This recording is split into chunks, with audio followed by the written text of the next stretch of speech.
عدالت کے کیا کہا تھا آپ نے؟ عدالت کے اسٹے آرڈر کے بعد احکامات، ہاں عدالت کے احکامات کے بعد اب عدالتیں اگر یہ احکامات دیں کہ اسپتال خراب کر دو، تو ہم تو عدالتوں، یہی تو وجہ ہے جس پہ ہم بہت ساری آئی کین ٹاک، یہ موقع نہیں ہے، عدالت کی احکام کی وجہ سے ایک کرائسس پیدا کر دیا گیا ہے ادھر، اور اب وہ کرائسس ہمارے گلے پڑ گیا۔ تو اس پہ اگر آپ لوگ بھی، آپ یہ بتائیں مجھے کہ ایک حکم کے تحت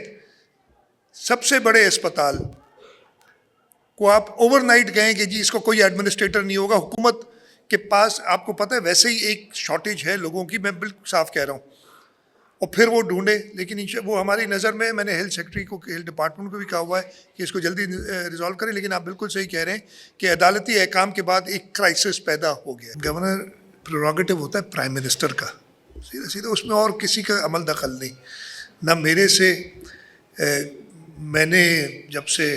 چیف منسٹر بنا ہوں 4 یا 5 گورنر، 4 میرے خیال آئے ہیں، کبھی بھی صلاح مشورہ یا رائے نہیں لی جاتی، تو وہ میں بھی اخباروں میں سن رہا ہوں، ادروائز مجھے نہیں پتا کوئی چیز بات کا۔ لا اینڈ آرڈر کی آپ نے بات کی، دیکھیں ہم خاص طور پہ جو کچے کے علاقے ہیں اس کے اندر آپ دیکھیں شکارپور میں بہت کامیابیاں ہوئی ہیں، گھوٹکی میں حالات بہتر ہوئے ہیں، کشمور میں پرابلمز تھے وہ بھی کم ہوئے ہیں، حکومت کا ریزالو ہے، ہمارے ساتھ لا انفورسمنٹ ایجنسیز، رینجرز کام کر رہے ہیں۔ میں آج صبح بھی ایک میٹنگ میں ہم نے یہ پلان بنایا، پروگرام بنایا کہ جو علاقے ڈاکوؤں سے صاف ہو رہے ہیں اور ہوئے ہیں ان میں ڈیولپمنٹ کی جائے، اگر کہیں اسکول تاکہ ان کے بچے پڑھنے جا سکیں، کہیں اسپتال کی ضرورت ہے تو وہ بنائی سکیں۔ آج صبح بھی ایک میٹنگ کر کے اس سلسلے میں آ رہا ہوں، تو حکومت کا بالکل اس پہ بہت گہری نظر ہے اس ساری چیز پہ، انشاءاللہ تعالیٰ۔ پہلے بھی ہم نے یہ ڈاکو، آپ کو یاد ہوگا کہ 1980 میں کیا حال ہوتے تھے، 80 کی دہائی میں جب ملک میں مارشل لا تھا اور شدید قسم کا مارشل لا تھا، تب میں 7 سے جامشورو آنے کے لیے مجھے انتظار کرنا پڑتا تھا کہ کانوائے بنے اور ہم آرمی کی حفاظت میں آتے تھے۔ الحمدللہ کچھ علاقے ایسے ہیں اس میں بھی ابھی ایسی صورتحال نہیں ہے، لیکن ایک واقعہ بھی بہت زیادہ ہے، even one incident is one too many, تو انشاءاللہ تعالیٰ ہم اس پہ نظر رکھیں۔ ہر 5 سال میں NFC ایوارڈ ہونا ہے،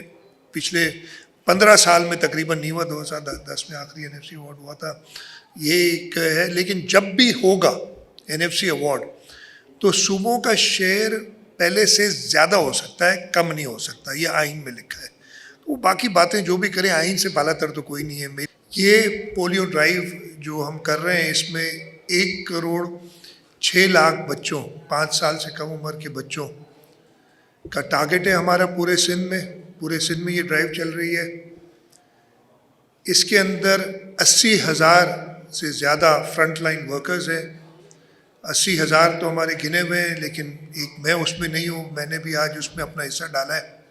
اور میرے ساتھ اور دوست بھی تھے جو انتظامیہ کے۔ 15,000 سیکیورٹی کی فورسز ہیں جو ان کے ساتھ کام کر رہی ہیں، اور جیسے میں نے کہا 1,06,00,000 بچوں کا ٹارگٹ ہے۔ ہمارا ملک اور افغانستان صرف یہ 2 ملک رہ گئے جہاں سے پولیو کا خاتمہ نہیں ہوا، اور حکومت پاکستان اور حکومت سندھ کا یہ تہیہ، یہ ریزالو ہے کہ اس کو ختم کریں۔ اور اس سال خاص طور پہ جب ہم 63 کیس پورے ملک میں ہیں، جس میں 17 کیس صوبہ سندھ میں بھی آئے ہوئے ہیں، ان کو دیکھتے ہوئے ہم نے اپنے ایفرٹس کو اور زیادہ تیز کرنا ہے۔ حکومت بالکل تہیہ کیے ہوئے، ہم ہر ڈپٹی کمشنر کی جو اینیول رپورٹ ہوتی ہے اس میں ایک ہم نے ایڈ کیا ہے جوز کہ جی پولیو میں ان کا کیا کردار رہا ہے، کس طریقے سے انہوں نے مینیج کیا ہے، اور چیف سیکرٹری صاحب خاص طور پہ اس پہ اپنا دھیان ڈائریکٹلی لگائے ہوئے ہیں۔ میری درخواست ہے والدین سے، سارے کیئر گیورز سے، کہ اپنے بچوں کو